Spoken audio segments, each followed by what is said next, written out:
कहाँ माया करती अधीन। राधे राधे कृष्ण जीव कहाँ माया करती अधीन। राधे राधे ताते भूलो आप कहाँ बनियो विषय रसलीन।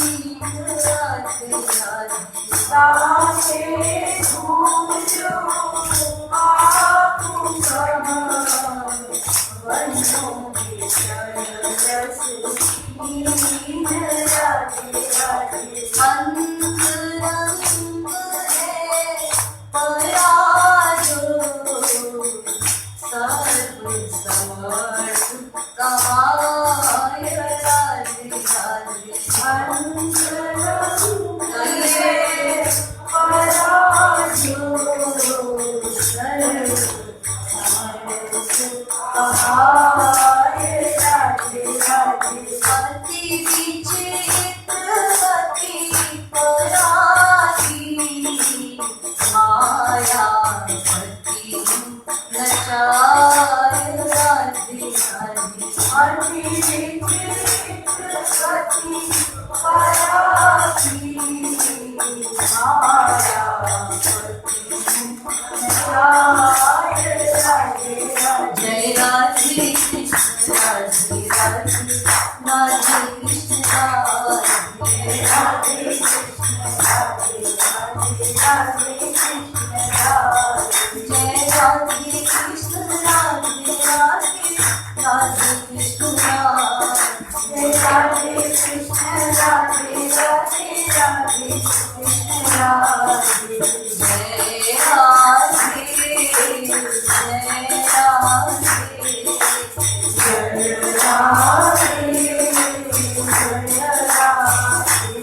राधे जय राधे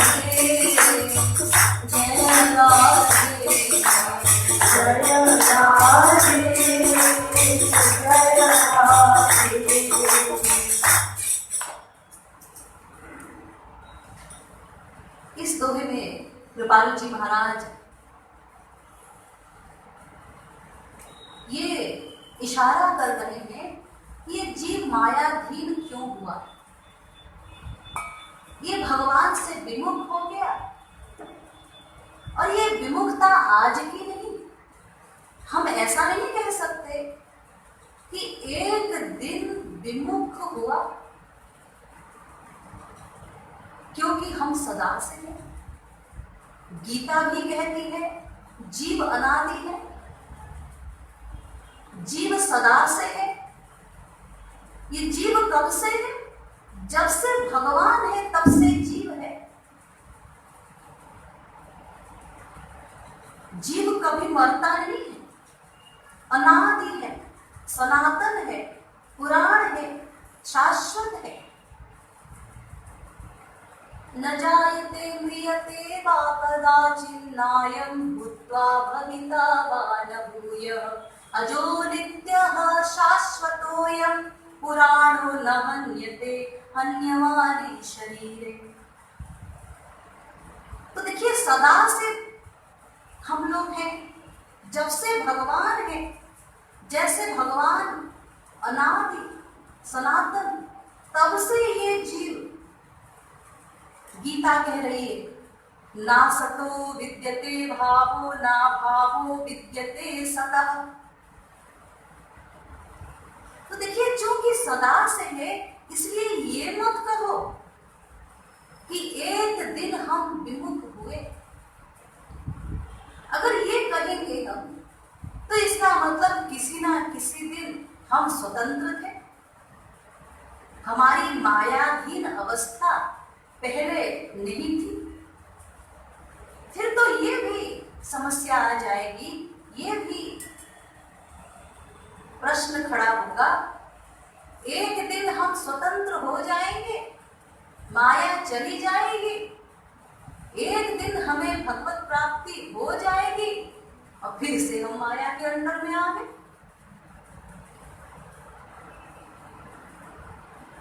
ये खतरा आ जाएगा फिर। इसलिए वेद कहते हैं ये मत कहो कि एक दिन विमुख हुए, हम सदा से विमुख हैं, हमेशा से भगवान से विमुख हैं। और इसका इलाज एक ही है जो रामायण भी कहती है, सन्मुख जीव होहि मोहि जबहि, जन्म कोटि अघनाशहि तबहि। अरे जीव, तू मेरे शरण में आ जा, मामेकं शरणं व्रज,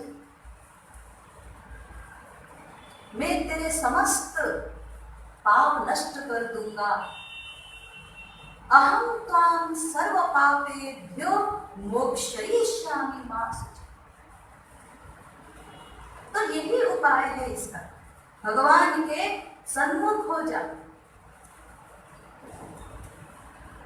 तो इसीलिए हम लोग संसार में आ सकते हैं। हमारी आसक्ति संसार में क्यों है? ये मेरा घर है, ये मेरी नौकरी है, ये मेरी पत्नी है, मेरे बच्चे हैं, मेरी प्रॉपर्टी है, बैंक बैलेंस है। तो चूंकि अपने को देह मानते हैं, शरीर मानते हैं, इसीलिए जो शरीर का सुख है, शरीर का विषय है, ये मेरा विषय है। तो इसलिए जो जीव है ये संसार में आसक्त है, तो आज की आसक्ति नहीं, ये अनादिकाल की आसक्ति है।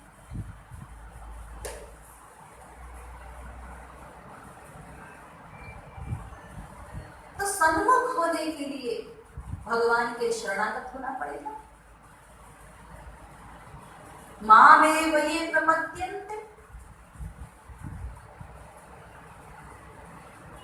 अब अगले दोहे में भगवान कह रहे हैं कि भक्ति करने से क्या होगा। ये जो पराशक्ति है, भगवान की अंतरंग शक्ति का नाम है पराशक्ति, अभी अभी बताया।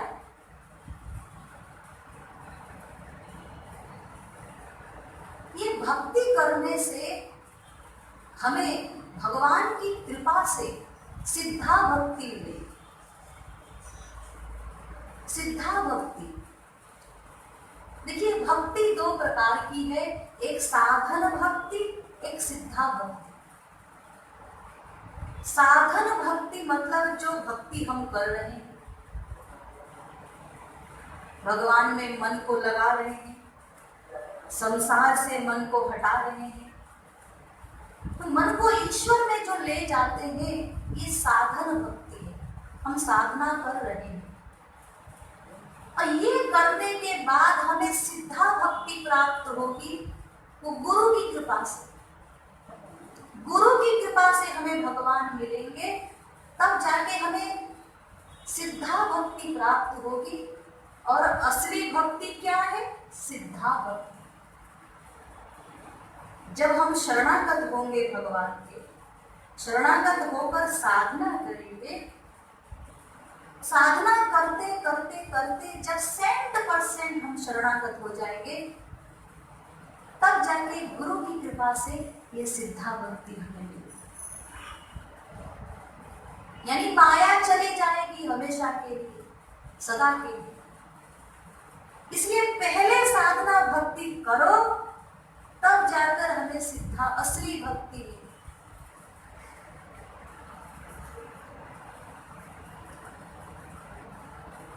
जरा भक्ति की परिभाषा सुन लीजिए।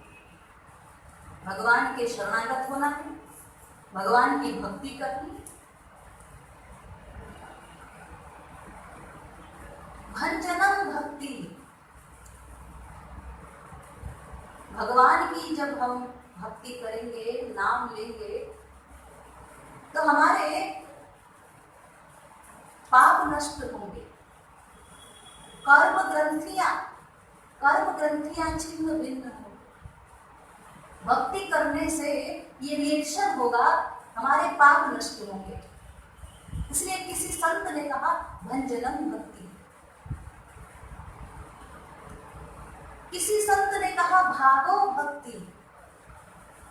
भागो भक्ति माने हम लोग भगवान के भाग हैं, अंश हैं। जैसे पेड़ के अलग अलग पार्ट्स हैं, अलग अलग भाग हैं पेड़ के,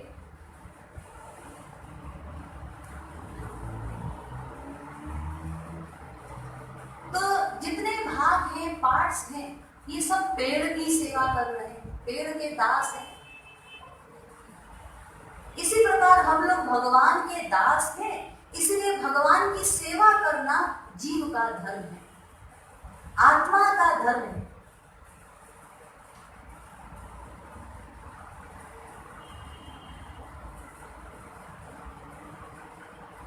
वेद व्यास जी ने कहा, भक्ति की परिभाषा बताई, भज इत्यैष वै धातुर् सेवायां परिकीर्तितः। भज धातु से भक्ति शब्द बना है।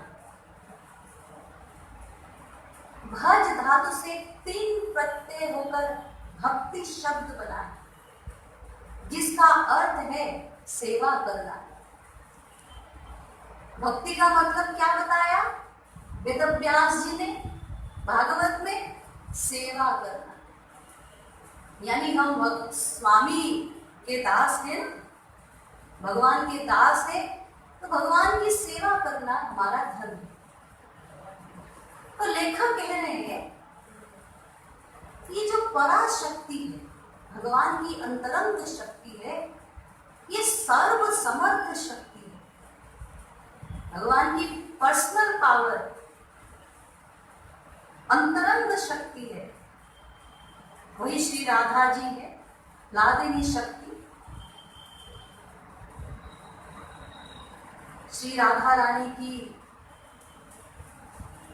रानी की ही अंश सभी देवियां हैं। दुर्गा जी, पार्वती जी, महालक्ष्मी जी, काली जी, जितने देवी देवता।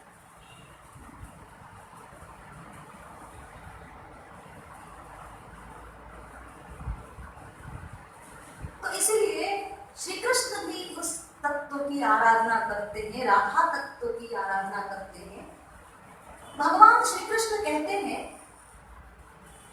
कि मैं अपनी भगवत्ता को भूल जाता हूं। इस अंतरंग शक्ति के कारण पराशक्ति, ये जो भगवान की प्राइवेट शक्ति है, पराशक्ति या ह्लादिनी शक्ति, इस शक्ति का ये कमाल है कि भगवान अपनी पर्सनालिटी भूल जाते हैं। भगवान की भगवत्ता क्या है? भगवान की पर्सनालिटी क्या है? अनंत कोटि ब्रह्मांड नायक, अनंत लोगों के स्वामी।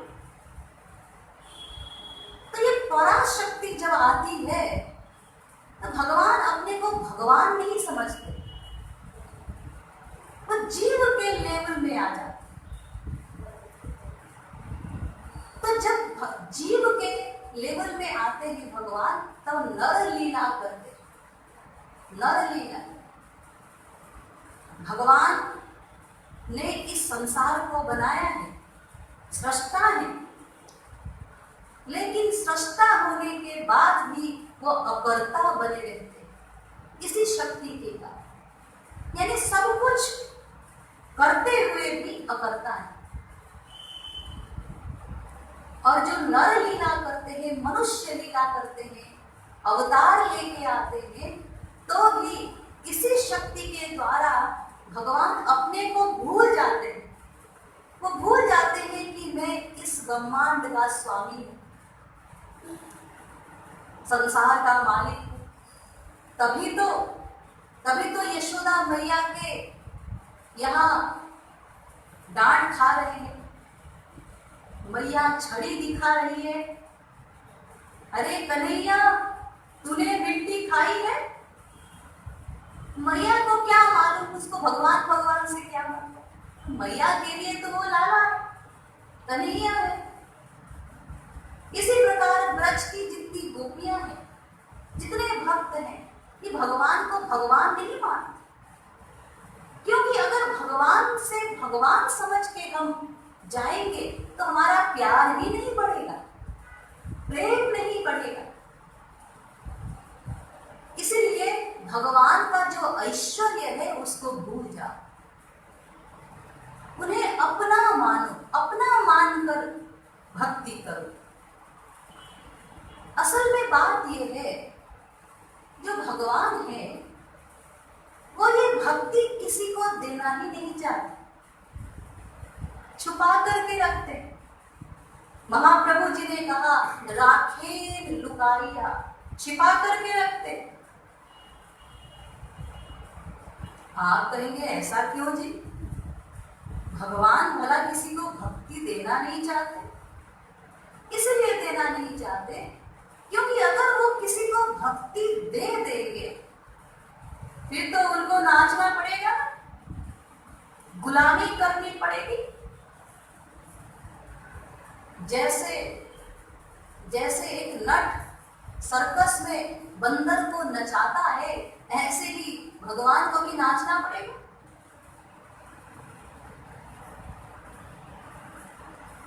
तो फिर वो भगवान का प्रेम हमें मिले कैसे?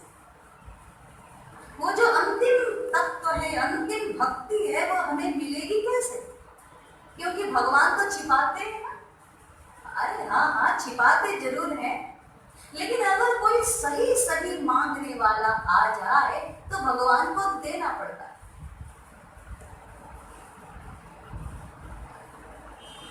आप लोगों ने एक कहानी सुनी होगी भस्मासुर की। एक राक्षस था भस्मासुर, उसने तपस्या की, भोलेनाथ जी की आराधना करता था भस्मासुर। कई साल तक किया भस्मासुर। तो जब बहुत दिन हो गए तपस्या करते करते उसने देखा भगवान नहीं आए, तो उसने हाथ काट दिया। भगवान को आना पड़ा। भगवान शंकर प्रकट हुए। भगवान ने कहा अरे भाई बताओ तुमको क्या चाहिए, तुम क्यों इतना परेशान कर रहे हो? कहा महाराज मुझे वरदान दो, मुझे ये वरदान दो कि मैं जिसके सिर पे हाथ रख दूं वो खत्म हो जाए। मुझे ये वरदान चाहिए, जिसके सिर पे मैं हाथ रख दूंगा वो समाप्त हो जाए। भगवान शंकर ने कहा तथास्तु, क्योंकि तपस्या तो की ही थी। तथास्तु कह रही है। अब जैसे ही उसको वरदान मिल गया भस्मासुर को, उसने कहा ये भगवान शंकर है, इनके पास तो कैलाश है, इतना राज्य है और पार्वती जी भी है, इन्हीं के सर पे पहले ट्राई किया जाए तो शंकर जी का राज्य हमारा हो जाए। राक्षस था, राक्षसी बुद्धि। भगवान शंकर को उसने खदेड़ डाला, हाथ पीछे पीछे करके भागने लगा। आगे आगे भगवान शंकर, पीछे पीछे भस्मासुर। भगवान विष्णु को पता चला तो वहां स्त्री का रूप धारण करके आए और डांस करने लगे। तो भस्मासुर खड़ा हो गया, मोहित हो गया स्त्री को देख के। भगवान स्त्री बन जाए कौन नहीं मोहित होगा? ने कहा देखो तुम किस चक्कर में पड़े हो, इन्होंने जो वरदान दिया है ये सही सही वरदान दिया कि नहीं दिया, पहले ट्राई तो करो। जो वरदान दिया पहले ये ट्राई करो ये सही है कि नहीं। क्या कैसे पता चलेगा? क्या देखो अपने सिर पे हाथ रख के नाचो, पहले ट्राई तो करो। वो राज्य मिलेगा जो मिलेगा वो तो बात की बात है। हाँ ये तो आपने सही कहा, ये तो मैंने सोचा ही नहीं। मैंने सोचा सामने शंकर जी है, उन्हीं को पहले ट्राई किया जाए। तो उसने अपने सिर पे हाथ रखा और स्वयं भस्म हो गया। जैसे तैसे भोलेनाथ जी की जान बची। तो कहने का मतलब ये है कि जैसे भस्मासुर को वरदान देके भगवान भोलेनाथ जी फंस गए थे, क्योंकि भोलेनाथ, ऐसे ही भगवान जल्दी कहीं फंसते नहीं। भक्ति किसी को भी जल्दी देते नहीं, क्योंकि एक बार अगर भक्ति दे दी भगवान ने तो सदा सदा के लिए भक्त के अंडर में होना पड़ेगा, अधीन होना पड़ेगा। एक पॉइंट है, एक रास्ता है कि किसी के पास कोई चीज है, उसके लिए तरीके हैं। या तो आप चुरा लो, या तो छीन लो, या मांग लो। ये 3 रास्ते हैं। देखिए, भगवान से छीना नहीं जा सकता, क्योंकि भगवान अंतर्यामी है, हमारे अंदर बैठे हैं प्रतीक्षा, इसलिए हम छीन नहीं सकते। सर्वशक्तिमान है, पावरफुल है, तो इसलिए न तो चुराया जा सकता है, न ही छीना जा सकता है। बस एक रास्ता है, कोई भगवान से ठीक ठीक मांग ले, यानी प्रेम की भिक्षा, भक्ति सही सही मांग ले। तो अगर कोई सही सही मांगने वाला आता है तो फिर भगवान को देना ही पड़ जाता है। ये सिद्धांत नियम। तो इसलिए पराशक्ति जो सर्वश्रेष्ठ शक्ति है, ये सर्वसमर्थ शक्ति है, क्योंकि भगवान भक्त के अधीन हो जाते हैं। यानी भगवान को भी नाचना पड़ता है,